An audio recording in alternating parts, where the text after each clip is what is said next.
Malaysia tuh seharga 4.000 lebih. Bayanglah masyarakat Malaysia datang ke Indonesia shopping-shopping. Akhirnya perputaran duit di Indonesia ni sangat banyak jadinya. Padahal baru dari satu negara Malaysia. Bahkan untungnya kita jugalah rakyat Malaysia sebab kita boleh melancong ke Indonesia sebab tukaran mata wang pun jadi lebih murah kan. Banyak yang cemburu Joshua, dalam dan luar negara. Rupiah terlemah sepanjang masa.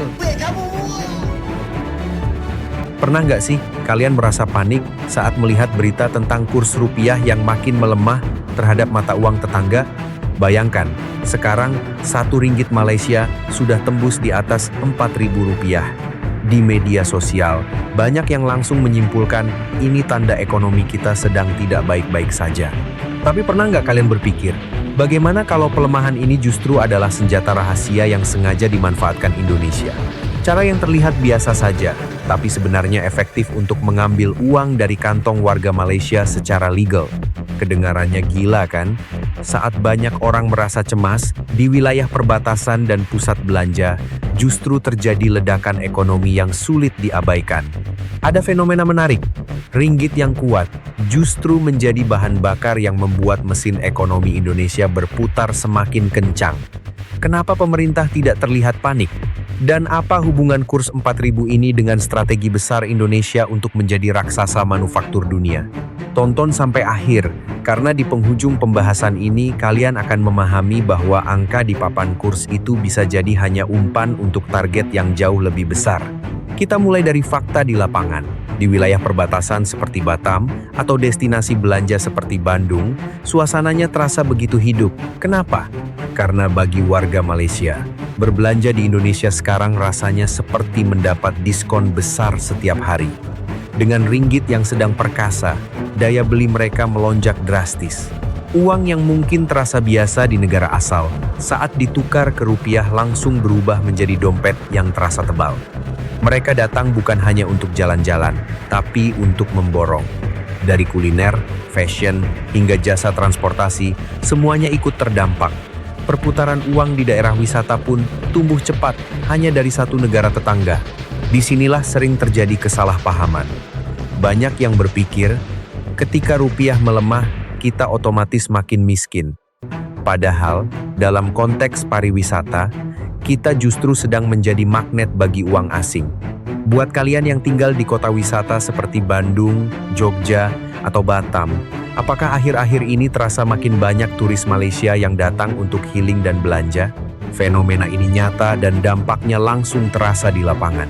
Namun cerita ini tidak berhenti di sektor wisata. Banyak yang meneriakkan rupiah lemah seolah ekonomi kita diambang krisis. Faktanya, Indonesia sedang menjalankan transformasi besar. Kita sedang bergeser dari negara yang dominan konsumtif menjadi negara produsen. Lewat kebijakan hilirisasi, kita tidak lagi sekadar menjual bahan mentah, tetapi menjual nilai tambah. Dalam perdagangan global, mata uang yang kompetitif justru menjadi keuntungan strategis. Produk buatan Indonesia terlihat lebih terjangkau dan menarik dibandingkan barang dari negara pesaing. Ini peluang emas bagi eksportir nasional dan industri padat karya untuk memperluas pasar. Guys, ini pendarahan terbesar betapa liciknya strategi Indonesia, dan Malaysia adalah tourism champion Asia Tenggara untuk 2 tahun berturut-turut mengatasi target 42 juta pelancong masuk. Menang dari Indonesia 4-0. Tahukah anda bahawa Presiden Indonesia Prabowo ada strategi untuk menurunkan rupiah supaya orang Malaysia membayar hutang Indonesia? Sekarang nak bina ibu negara baru. Lepas tu dia juga jadikan anak saudara dia Deputy Governor Bank. Apa ni? Dan bukan itu saja, dia telah jadi ni member Azhar Foundation of Peace. Boleh bayar $1 bilion. Sebenarnya tuan-tuan dan puan-puan sekalian, Prabowo itu pandai, kerana dengan jatuhnya rupiah maka akan jadi seperti air duit masuk ke Indonesia. Sektor Jakarta KL, ingat minyak naik bagi Indonesia. Garuda RM2.7 juta RM646, emas RM938, dekat 50% harga bas lebih pada Garuda. Kadar keuntungannya naik sehingga 31 juta. Salah satu syarikat tourism yang terbesar di Malaysia. Bukan itu saja, margin dia daripada 1% ke 5% kerana apa? Lagi ramai turis keluar daripada Malaysia, keluar negara. Ini strategi licik dia ya. Memanglah bila kita ke sana kita shopping untuk orang Indonesia. Saya pun tak sangka bila saya ke Indonesia naik Wood, rupanya bayar hutang dia orang kerana 53% daripada customer Wood adalah orang Malaysia. Saya pula aku nak pergi Indonesia lah, peduli apa pun pula.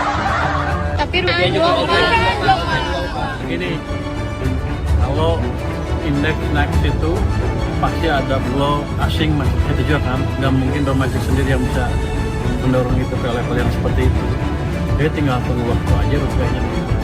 Dari sini udah bisa lihat negara-negara barat itu terancam ketika mata uang kita melemah. Tapi syaratnya apa? Kita harus jadi negara eksportir. Sehingga mereka terdesak. Mau nggak mau wajib impor barang dari kita. Kalau harga satu meja ini di kita $1.000, di mereka udah $2.000, udah $3.000. Nggak kompetitif mereka sama kita. Semakin lemah mata uang kita, semakin hancur negara mereka. Pabrik-pabrik mereka akan tutup semua. Karena mereka terpaksa beli barang dari sini. Harganya jadi lebih murah. Masuk nggak sih di otak lu? Ternyata ketika rupiah melemah, Indonesia diuntungkan. Kalau Indonesia mau jadi negara maju, ya rupiah harus melemah. Simple aja. Kenapa Cina bisa sedemikian powerful, ekonominya bangkit? Simple, karena yuan lemah. Sengaja bahkan dilemahkan sama pemerintahnya. Kenapa sengaja dilemahkan? Supaya barang-barang made in China harganya lebih murah. Kompor made in China lebih murah dibanding kompor made in Amerika Serikat. Sehingga makin banyak orang-orang Amerika Serikat yang kalau belanja kompor, gelas, sendok, baju, celana ke Cina. Karena mata uangnya sengaja dilemahkan. Jadi kalau lu berpikir waras, lu pengen negara lu maju, mau gak mau apa? Kita bahkan wajib melemahkan mata uang kita sendiri. Jadi lu gak usah panik kalau rupiah naik ke 17.000, 817.000. Ada satu hal penting yang jarang dibahas. Kekuatan ekonomi sebuah bangsa tidak hanya diukur dari angka kurs. Malaysia mungkin menikmati ringgit yang kuat untuk bepergian ke luar negeri. Sementara itu, Indonesia sedang membangun fondasi ekonomi jangka panjang. Dampaknya terlihat di tingkat konsumen. Banyak wisatawan Malaysia terkejut melihat harga-harga di Indonesia. Dengan jumlah ringgit yang relatif kecil, mereka bisa mendapatkan barang dan jasa dalam jumlah besar.